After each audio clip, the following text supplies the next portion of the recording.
Sharjeel property के business में था।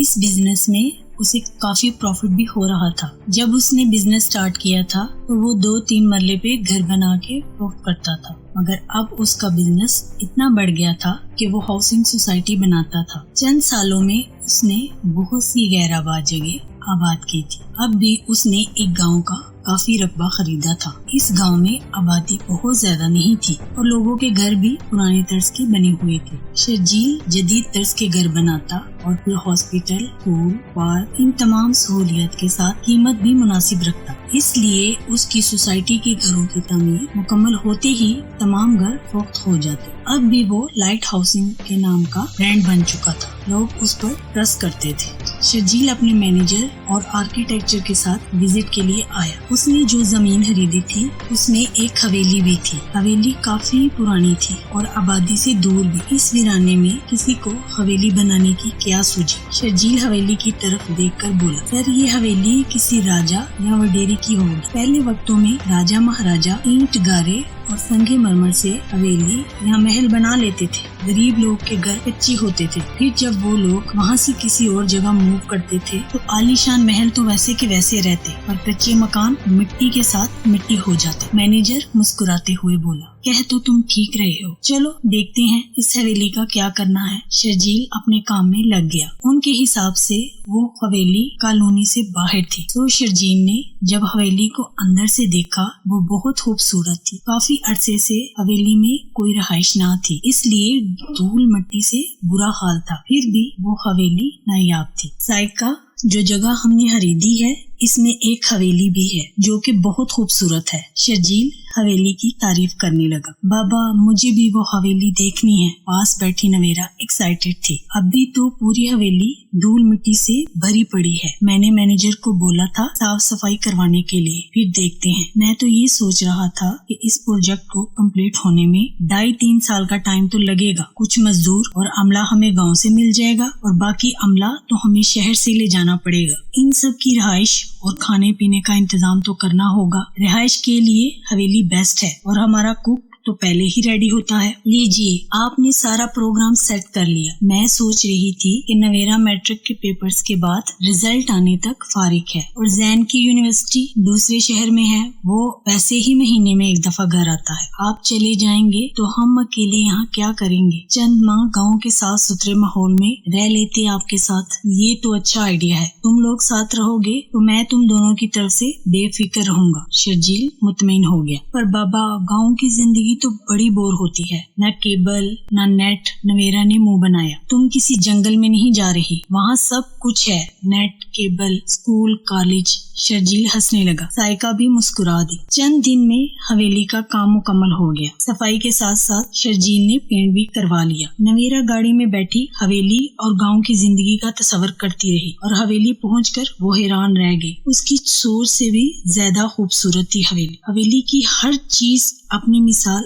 आप थी। बाबा ये तो आंटी शाहकार है, वो जोश से बोली। आप सही कह रहे थे, ये हवेली नायाब है। साइका हवेली का जायजा लेते हुए बोली। नवेरा हवेली का पहला बेडरूम देखते ही फिदा हो गई। शर्जील और साइका उसकी पसंदीदगी पर मुस्कुरा दिए। नवेरा लान में खड़ी अपनी दोस्त से बातें कर रही थी कि अचानक उसकी नजर छत पर पड़ी तो एक औरत ऐसे खड़ी थी जैसे कूदने लगी थी। ये तुम क्या कर रही हो, नीचे आओ। नवेरा फोन बंद करके चिल्लाई, मगर वो औरत नवेरा को नजरअंदाज करते हुए कूदने की तैयारी में थी। कौन हो तुम, नीचे आओ वरना गिर जाओगी। नवेरा जोर से चिल्लाई कि शायद उस तक आवाज ना पहुंच रही हो। नवेरा ने उसको बगौर देखा। हुलिये से वो किसी अमीर खानदान की लग रही थी पर उसका चेहरा वीरान था। इससे पहले कि नवेरा कुछ करती वो औरत नीचे कूद गई। नवेरा ने आंखों पे हाथ रख के जोर जोर से चीखना शुरू कर दिया। नवेरा बेटा क्या हुआ। शर्जील और साइका उसके पास आए। पापा देखें, वो औरत छत से कूद गई। नवेरा ने उस तरफ इशारा किया। बेटा वहाँ तो कुछ भी नहीं, साइका प्यार से बोली। पर वो औरत मेरे सामने। नवेरा ने नजर उठा के देखा, वहाँ कुछ भी ना था। सो वो खामोश हो गई। नवेरा ऐसा कुछ भी नहीं, लगता है तुम बहुत थक गई हो, चलो चल के रेस्ट करो। साइका शर्जील के कपड़े प्रेस कर रही थी कि एक 8 से 10 साल का बच्चा आया। भूख लगी है, खाना दे दे। साइका ने मुड़ के देखा तो 8 से 10 साल का बच्चा खड़ा था जिसका रंग बिल्कुल सफेद था, यूं जैसे उसमें खून का एक कतरा ना हो। बेटा कौन हो आप? साइका ने प्यार से पूछा। भूख लगी है, खाना दे दे। बच्चे ने फिर वही अल्फाज दोहराए। साइका समझी किसी गरीब गाँव वाले का बच्चा होगा। साइका दरवाजे तक आई और आवाज दी, सकीना सकीना। जी बाजी। सकीना, इस बच्चे को खाना खिला दो और कुछ खाने पीने का सामान साथ भी दे देना। पर बाजी किधर है बच्चा? सकीना ने देखा कमरे में कोई बच्चा ना था। अरे अभी तो इधर था। साइका हैरान हुई।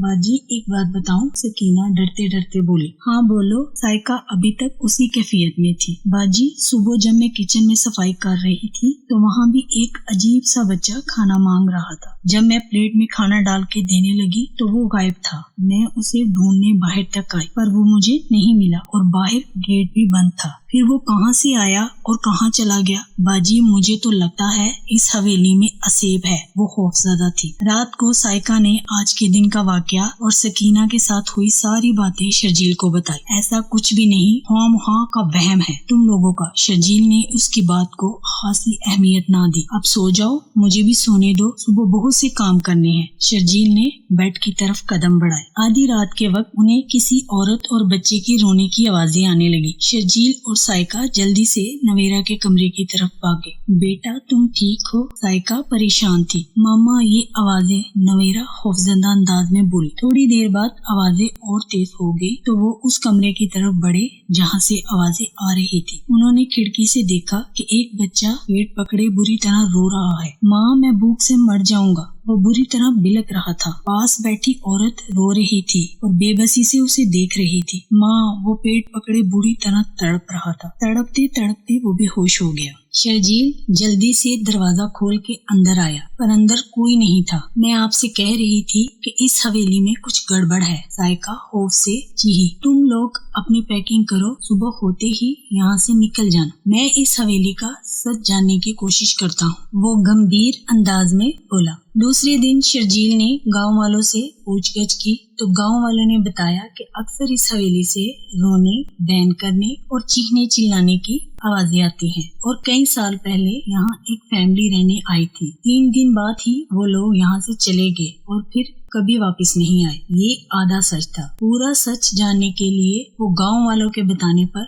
जफर बड़ई से मिला जो कि कमजोर और ज़ईफ था। जफर बड़ई ने उसे बताया कि ये हवेली नादर जमींदार की है। मेरे अब्बा बताते थे कि नादर जमींदार एक अच्छा नेक दिल इंसान था। वो पूरे 6 गांव का मालिक था। दरअसल नादर का दादा किसी राजा का खास वजीर था। उसकी वफादारी से खुश होके राजा ने उसे 6 गांव तोहफे में दिए थे और यूं नादर को ये गांव विरासत में मिले थे। नादर हमारे गांव के पास के जंगल में अक्सर शिकार के लिए आता था। एक दफा वो शिकार के लिए आया तो उसे मछेरे की बेटी पसंद आ गई। पसंद मोहब्बत में बदली तो नादर ने उस लड़की से शादी कर ली और ये हवेली उसने उसी लड़की के लिए बनाई थी। वो यहाँ पर रानियों की तरह रहती थी। जब तक नादर जिंदा था उसने मछेरे की बेटी के ऐश व इशरत में कमी न आने दी। उसकी मौत के बाद नादर की पहली बीवी नहीं चाहती थी कि जायदाद में कोई भी हिस्सेदार हो, क्योंकि नादर का पहली बीवी से एक बेटा था और मछेरे की बेटी से 2 बेटे थे। इसलिए उसकी पहली बीवी ने हवेली से तमाम मुलाजमों की छुट्टी कर दी और अपने खास मुलाजमों की मदद से मछेरे की बेटी को